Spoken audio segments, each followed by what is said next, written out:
महाभारत अर्जुनाभिगमन पर्व अध्याय 20 से 22 तक।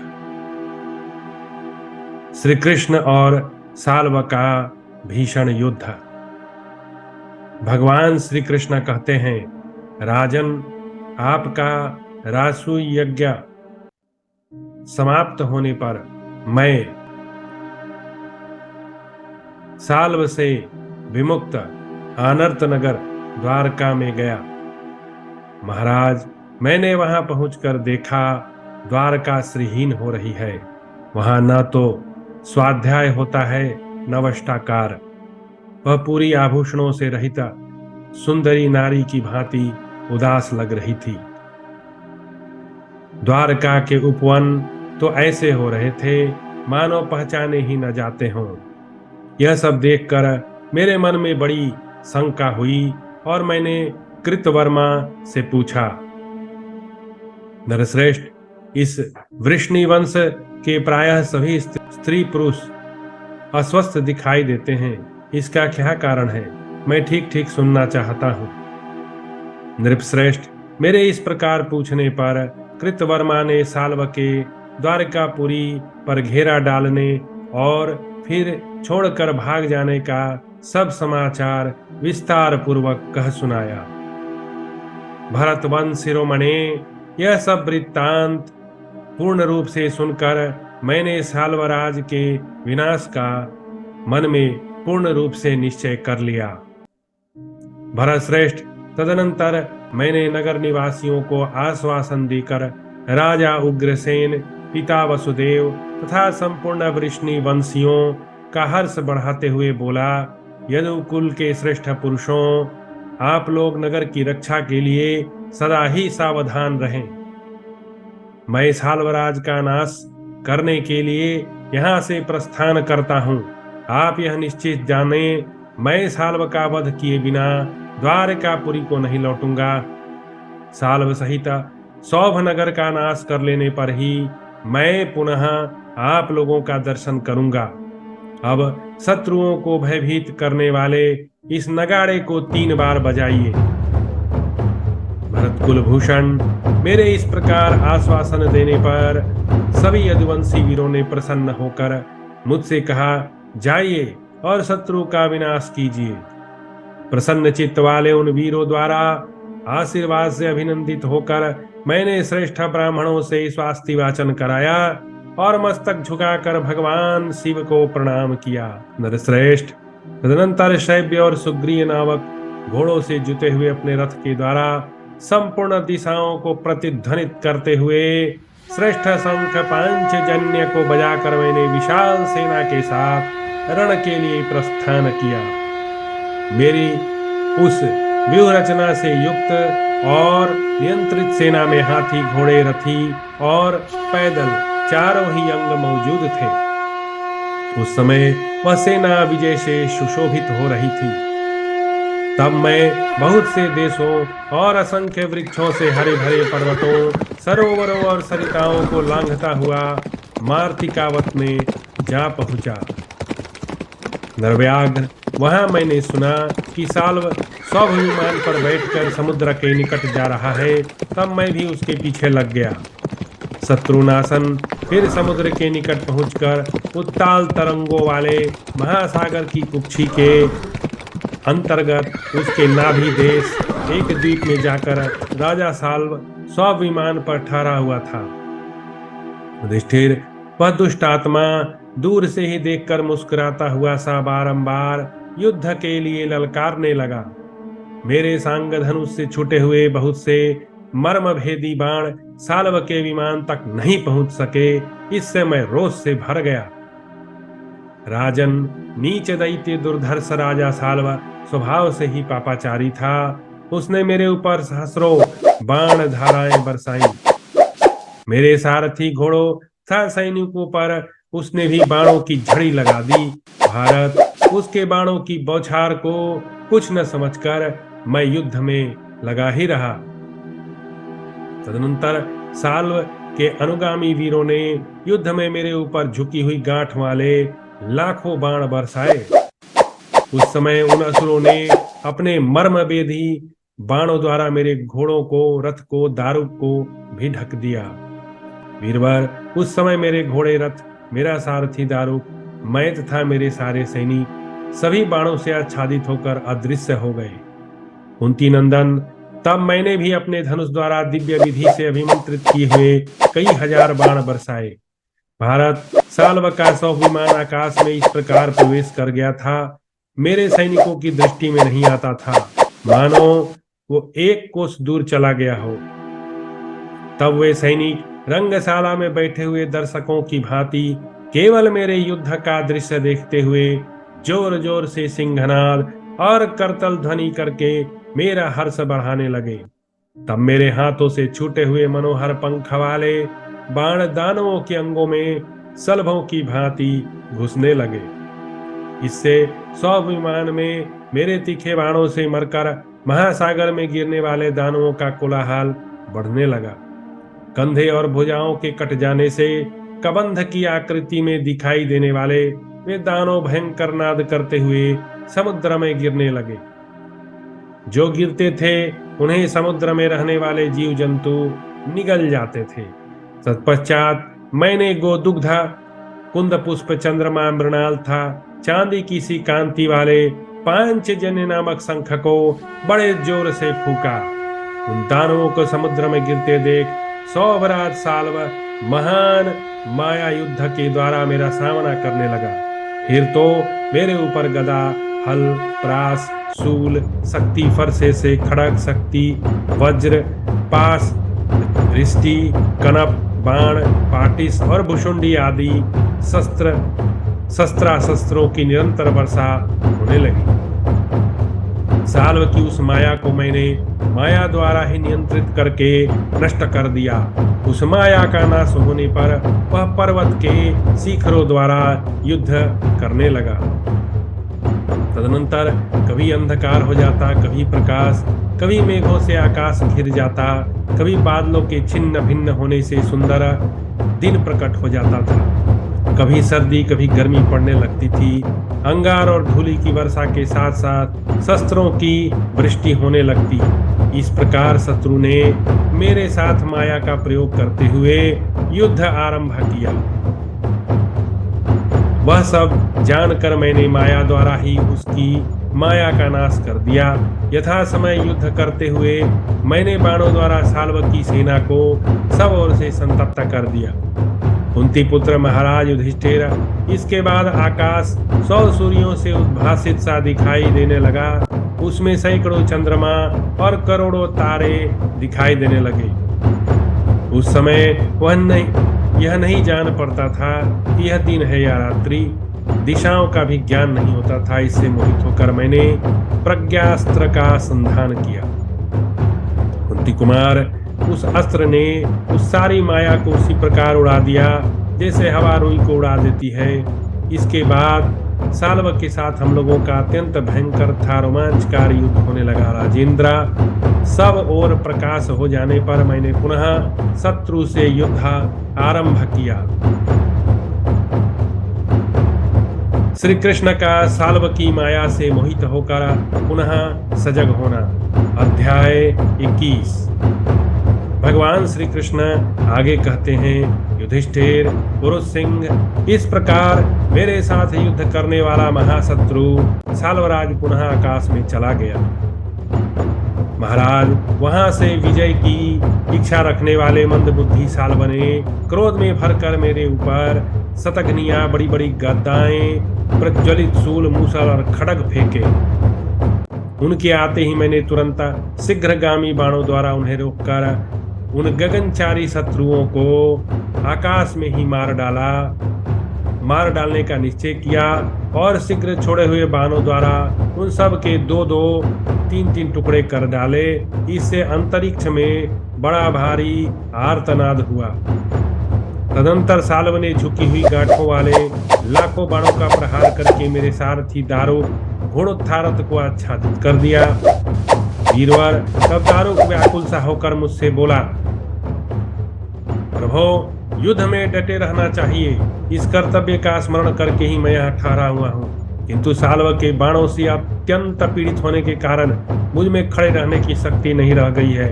मेरा अंग शिथिल होता जा रहा है। सारथी का यह करुण वचन सुनकर मैंने उसकी ओर देखा। उसे बाणों द्वारा बड़ी पीड़ा हो रही थी। पांडव श्रेष्ठ, उसकी छाती में, मस्तक पर, शरीर के अन्य अवयवों तथा दोनों भुजाओं में थोड़ा सा भी ऐसा स्थान नहीं दिखाई देता था जिसमें बाण न चुभे हुए हों। जैसे मेघ के वर्षा करने पर गेरू आदि धातुओं से युक्त पर्वत लाल लाल पानी की धारा बहाने लगता है, वैसे ही वह बाणों से छिदे हुए अपने अंगों से भयंकर रक्त की धारा बहा रहा था। महाबाहो, इस युद्ध में हाथ में बागडोर लिए सारथी को साल्व के बाणों से पीड़ित होकर कष्ट पाते देख मैंने उसे ढांढस बंधाया। भरतवंशी वीरवार, इतने में ही कोई द्वारकावासी पुरुष आकर तुरंत मेरे रथ पर चढ़ गया और सौहार्द दिखाता हुआ सा बोला।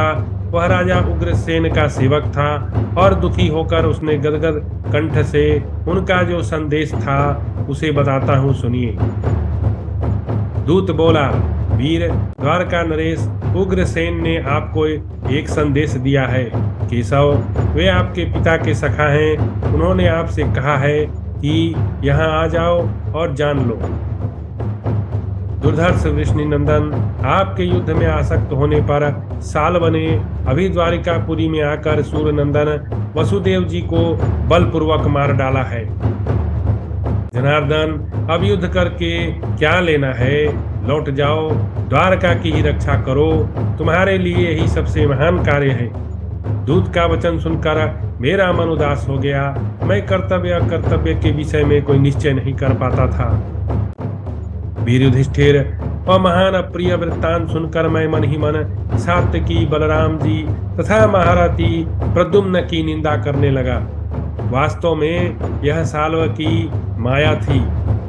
भगवान सब जानते हैं, लेकिन भगवान जो है अभिनय करते हैं जैसे उन्हें कुछ पता ही नहीं है।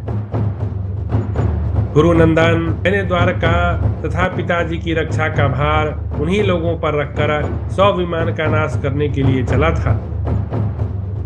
क्या शत्रुहंता महाबली बलराम जी जीवित हैं? क्या सात्यकी, रुक्मिणी नंदन प्रद्युम्न, महाबली चारों देशनाथ तथा सांबा आदि जीवन धारण करते हैं? इन बातों का विचार करते करते मेरा मन बहुत ही उदास हो गया। नरश्रेष्ठ, उन वीरों के जीते जी साक्षात इंद्र भी मेरे पिता वसुदेव जी को किसी प्रकार मार नहीं सकते थे। अवश्य ही सूर्यनंदन वसुदेव जी मारे गए, और यह भी स्पष्ट है कि बलराम जी आदि सभी प्रमुख वीर प्राण त्याग कर चुके हैं। यह मेरा निश्चित विचार हो गया। महाराज, इस प्रकार सबके विनाश का बारंबार चिंता करके भी मैं व्याकुल न होकर राजा साल्व से पुनः युद्ध करने लगा। वीर महाराज, इसी समय मैंने देखा 100 विमान से मेरे पिता वसुदेव जी नीचे गिर रहे हैं। इससे साल्व की माया से मुझे मूर्छा सी आ गई। नरेश्वर, उस विमान से गिरते हुए मेरे पिता का स्वरूप ऐसा जान पड़ता था मानो पुण्य क्षय होने पर स्वर्ग से पृथ्वी तल पर गिरने वाले राजा याति का शरीर हो। उनकी मलिन पगड़ी बिखर गई थी, शरीर के वस्त्र अस्त्र व्यस्त हो गए थे और बाल बिखर गए थे। वे गिरते समय पुण्यहीन ग्रह की भांति दिखाई देते थे। उनकी नंदन, उनकी यह अवस्था देखकर धनुषों में श्रेष्ठ सांग मेरे हाथ से छूटकर गिर गया और मैं साल्व की माया से मोहित सा होकर रथ के पीछे भाग में चुपचाप बैठ गया। भारत, फिर तो मुझे रथ के पिछले भाग में प्राण रहित के समान पड़ा देख मेरी सारी सेना हाहाकार कर उठी। सबकी चेतना लुप्त हो गई। हाथों और पैरों को फैलाकर गिरते हुए मेरे पिता का शरीर मरकर गिरने वाले पक्षी के समान जान पड़ता था। महावीर, गिरते समय शत्रु सैनिक हाथों में शूल पाटिस लिए उनके ऊपर बारंबार प्रहार कर रहे थे। उनके इस क्रूर कृत्य ने मेरे हृदय को कंपित सा कर दिया। वीरवर, तदंतर 2 घड़ी के बाद जब मैं सचेत होकर देखता हूँ, उस समय महासमर में न तो 100 विमान का पता है, न मेरा शत्रु साल्व ही दिखाई देता है, न मेरे बूढ़े पिता ही दृष्टिगोचर होते हैं। तब मैंने मन में भी निश्चय हो गया कि यह वास्तव में माया थी। तब मैंने सजग होकर सैकड़ों बाणों की वर्षा आरंभ की। साल्व वधोपाख्यान की समाप्ति। युधिष्ठिर की आज्ञा लेकर श्री कृष्ण, धृष्टद्युम्न तथा अन्य सब राजाओं का अपने अपने नगर को प्रस्थान। अध्याय 22। आगे भगवान श्री कृष्ण कहते हैं, भरत श्रेष्ठ युधिष्ठिर, तब मैं अपना सुंदर धनुष उठाकर बाणों द्वारा स्वाभिमान से देवद्रोही दानवों के मस्तक काट काट कर गिराने लगा। तत्पश्चात सांग धनुष से छूटे हुए विषैले सर्पों के समान प्रतीत होने वाले सुंदर पंखों से सुशोभित प्रचंड तेजस्वी था अनेक ऊर्ध्वगामी बाण मैंने राजा साल्व पर चलाए। गुरु कुल शिरोमणि, परंतु उस समय स्वाभिमान माया से अदृश्य हो गया, अतः किसी प्रकार दिखाई नहीं देता था। इससे मुझे बड़ा आश्चर्य हुआ। भरतवंशी महाराज, तदनंतर जब मैं निर्भय और अचल भाव से स्थित हुआ तथा उन पर शस्त्र प्रहार करने लगा, तब विकृत मुख और केश वाले सौभनिवासी दानवगण जोर जोर से चिल्लाने लगे। तब मैंने उनके वध के लिए उस महान संग्राम में बड़ी उतावली के साथ शब्द वेदी बाण का संधान किया। यह देख उनका कोलाहल शांत हो गया। जिन दानवों ने पहले कोलाहल किया था, वे सब सूर्य के समान तेजस्वी शब्द वेदी बाणों द्वारा मारे गए। महाराज, वह कोलाहल शांत होने पर फिर दूसरी ओर उनका शब्द सुनाई दिया। तब मैंने उधर भी बाणों का प्रहार आरंभ किया। भारत, इस तरह वे असुर इधर उधर नीचे दसों दिशाओं में कोलाहल करते और मेरे हाथों से मारे जाते थे। तदनंतर इच्छा अनुसार चलने वाला स्वाभिमान प्राग ज्योतिषपुर के निकट जाकर मेरे नेत्रों को भ्रम में डालता हुआ सा दिखाई दिया। तत्पश्चात लोकांतकारी भयंकर आकृति वाले दानव ने आकर सहसा पत्थरों की भारी वर्षा के द्वारा मुझे आवृत कर दिया। राजेंद्र, शिलाखंडों की उस निरंतर वृष्टि से बार बार आहत होकर मैं पर्वतों से आच्छादित बाबी सा प्रतीत होने लगा। राजन, मेरे चारों ओर शिलाखंड जमा हो गए थे। मैं घोड़ों और सारथी सहित प्रस्तर खंडों से चुना सा गया था, जिससे दिखाई नहीं देता था। यह देख विष्णु के श्रेष्ठ वीर जो मेरे सैनिक थे, भय से आर्त हो सहसा चारों ओर दिशाओं में भाग चले। प्रजानाथ, मेरे अदृश्य हो जाने पर भूलोक, अंतरिक्ष तथा स्वर्गलोक सभी स्थानों में हाहाकार मच गया।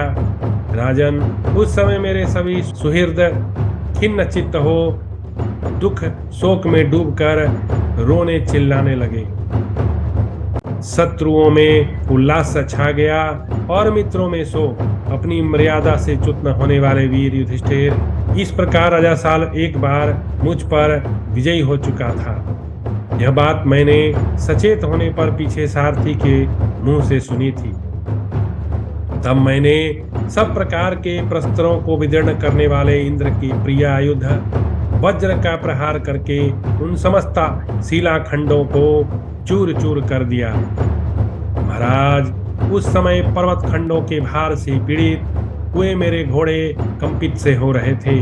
उनकी बल साध्य चेष्टाएं बहुत कम हो गई थी। जैसे आकाश में बादलों के समुदाय को छिन्न भिन्न करके सूर्य उदित होता है, उसी प्रकार शिलाखंडों को हटाकर मुझे प्रकट हुआ देख मेरे सभी बंधु बांधव पुनः हर्ष से खिले उठे। तब प्रस्तर खंडों के भार से पीड़ित था धीरे धीरे प्राण साध्य चेष्टा करने वाले घोड़ों को देखकर सारथी ने मुझसे यह समयोचित बात कही। दारुक बोला, वार्ष्णेय, यह देखिए, वह देखिए, सौभराज साल्व वहां खड़ा है। श्री कृष्ण, इसकी उपेक्षा करने से कोई लाभ नहीं, इसके वध का कोई उचित उपाय कीजिए। दारुक यहाँ भगवान से कह रहा है, भगवान, खेल बहुत हो चुका, अब उसकी जीवन लीला समाप्त कीजिए। महाबाहो केशव, अब साल्व की ओर से कोमलता और मित्र भाव हटा लीजिए, इसे मार डालिए, जीवित न रहने दीजिए। शत्रुहंता वीरवर, आपको सारा पराक्रम लगाकर इस शत्रु का वध कर डालना चाहिए। कोई कितना ही बलवान क्यों न हो, उसे अपने दुर्बल शत्रु की भी अवहेलना नहीं करनी चाहिए। कोई शत्रु अपने घर में आसन पर बैठा हो, युद्ध न करना चाहता हो, तो भी उसे नष्ट करने में नहीं चूकना चाहिए। फिर जो संग्राम में युद्ध करने के लिए खड़ा हो, उसकी तो बात ही क्या है। अतः पुरुष सिंह प्रभो, आप सभी उपायों से शत्रु को मार डालिए। वृष्णि वंशावतंस, इस कार्य में आपको पुनः विलंब नहीं करना चाहिए। यह मृदुतापूर्ण उपाय से वश में आने वाला नहीं है। वास्तव में यह आपका मित्र भी नहीं है, क्योंकि वीर इसने आपके साथ युद्ध किया और द्वारिकापुरी को तहस नहस कर दिया। अतः इसको शीघ्र मार डालना चाहिए। कुंती नंदन, सारथी के मुख से इस तरह की बातें सुनकर मैंने सोचा, यह ठीक ही तो कहता है। यह विचार कर मैंने साल्वराज का वध करने और स्वाभिमान को मार गिराने के लिए युद्ध में मन लगा दिया। वीर, तत्पश्चात मैंने अपने सारथी दारुक से कहा, सारथे, 2 घड़ी और ठहरो, फिर तुम्हारी इच्छा पूरी हो जाएगी। तदनंतर मैंने कहीं भी कुंठित न होने वाले दिव्य, अभेद्य, अत्यंत शक्तिशाली, सब कुछ सहन करने में समर्थ, प्रिय तथा परम कांतिमान अग्नेयास्त्र का अपने धनुष पर संधान किया। वह अस्त्र युद्ध में दानवों का अंत कर देने वाला था। इतना ही नहीं, वह यक्षों, राक्षसों, दानवों तथा विपक्षी राजाओं को भी भस्म कर डालने वाला महान था। वह आग्नेयास्त्र सुदर्शन चक्र के रूप में था। उसके परिधि भाग में सब और तीखे छुरे लगे हुए थे। वह उज्ज्वल अस्त्र काल, यम और अंतक के समान भयंकर था। उस शत्रुनाशक अनुपम अस्त्र को अभिमंत्रित करके मैंने कहा, तुम अपनी शक्ति से स्वाभिमान और उस पर रहने वाले मेरे शत्रु को मार डालो। ऐसा कहकर अपने बाहुबल से रोषपूर्वक मैंने वह अस्त्र स्वाभिमान की ओर चला दिया। आकाश में जाते ही उस सुदर्शन चक्र का स्वरूप प्रलय काल में उगने वाले द्वितीय सूर्य के समान प्रकाशित हो उठा। उस दिव्य अस्त्र ने सौभनगर में पहुंचकर उसे श्रीहीन कर दिया, और जैसे आरा ऊंचे काठ को चीर डालता है, उसी प्रकार स्वाभिमान को बीच से काट डाला। सुदर्शन चक्र की शक्ति से कटकर 2 टुकड़ों में बटा हुआ स्वाभिमान महादेव जी के बाणों से छिन्न भिन्न हुए त्रिपुर की भांति पृथ्वी पर गिर पड़ा। स्वाभिमान के गिरने पर चक्र फिर मेरे हाथ में आ गया। मैंने फिर उसे लेकर वेगपूर्वक चलाया और कहा, अब की बार साल्व को मारने के लिए तुम्हें छोड़ रहा हूं। तब उस चक्र ने महासमर में बड़ी भारी गदा घुमाने वाले साल्व के सहसा 2 टुकड़े कर दिए, और वह तेज से प्रज्वलित हो उठा। वीर साल्व के मारे जाने पर दानवों के मन में भय समा गया। वे मेरे बाणों से पीड़ित हो हाहाकार करते हुए सब दिशाओं में भाग गए। तब मैंने स्वाभिमान के समीप अपने रथ को खड़ा करके प्रसन्नता पूर्वक शंख बजाकर सभी सुहृदों को हर्ष में निमग्न कर दिया। मेरु पर्वत के शिखर के समान आकृति वाले सौवनगर की अट्टालिका और गोपुर सभी नष्ट हो गए। उसे जलते देख उस पर रहने वाली स्त्रियां इधर उधर भाग गई। धर्मराज, इस प्रकार युद्ध में स्वाभिमान था राजा साल्व को नष्ट कर मैं पुनः आर्तनगर द्वारका में लौट आया और सुहृदों का हर्ष बढ़ाया। राजन, यही कारण है जिससे मैं उन दिनों हस्तिनापुर में न आ सका। शत्रु वीरों का नाश करने वाले महाराज युधिष्ठिर मेरे आने पर या तो जुआ नहीं होता या दुर्योधन जीवित नहीं रह पाता। जैसे बांध टूट जाने पर पानी को कोई रोक नहीं सकता, उसी प्रकार आज जबकि सब कुछ बिगड़ चुका है, तब मैं क्या कर सकूंगा। वैशंपायन जी कहते हैं, जन्मेजय, ऐसा कहकर पुरुषों में श्रेष्ठ महाबाहो श्रीमान मधुसूदन कुरुनंदन युधिष्ठिर की आज्ञा लेकर द्वारका की ओर चले। महाबाहो श्री कृष्ण ने धर्मराज युधिष्ठिर को प्रणाम किया राजा युधिष्ठिर तथा भीम ने बड़ी बड़ी भुजाओं वाले श्री कृष्ण का सिर सूंघा। अर्जुन ने उनको हृदय से लगाया और नकुल सहदेव ने उनके चरणों में प्रणाम किया। पुरोहित धौम्य जी ने उनका सम्मान किया तथा द्रौपदी ने अपने आंसुओं से उनकी अर्चना की। पांडवों से सम्मानित श्री कृष्ण सुभद्रा और अभिमन्यु को अपने स्वर्णमय रथ पर बैठाकर स्वयं भी उस पर आरूढ़ हुए। उस रथ में सैब्य और सुग्रीव नामक घोड़े जुटे थे और वह सूर्य के समान तेजस्वी प्रतीत होता था। युधिष्ठिर को आश्वासन देकर श्री कृष्ण उसी रथ के द्वारा द्वारिकापुरी की ओर चल दिए। श्री कृष्ण के चले जाने पर द्रुपद पुत्र धृष्टद्युम्न ने भी द्रौपदी कुमारों को साथ ले अपनी राजधानी को प्रस्थान किया। चेदीराज धृष्टकेतु भी अपनी बहिन करेणुमति को, जो नकुल की भार्या थी, साथ ले पांडवों से मिलजुल कर अपनी सुरम्य राजधानी शक्तिमतीपुरी को चले गए। भारत के कई राजकुमार भी अमित तेजस्वी कुंती नंदन युधिष्ठिर की आज्ञा पा समस्त पांडवों से विदा लेकर अपने नगर को चले गए। युधिष्ठिर के राज में रहने वाले ब्राह्मण तथा वैश्य बारंबार विदा करने पर भी पांडवों को छोड़कर जाना नहीं चाहते थे। भरतवंश भूषण महाराज जनमेजय उस समय काम्यक वन में उन महात्माओं को बड़ा अद्भुत सम्मेलन जुटा था। तदंतर महामना युधिष्ठिर सब ब्राह्मणों की अनुमति से अपने सेवकों को समय पर आज्ञा दी, रथों को जोत कर तैयार करो। इस प्रकार श्री महाभारत वन पर्व के अंतर्गत अर्जुनाभिगमन पर्व में सौभ वधोपाख्यान विषयक 22वां अध्याय पूरा हुआ।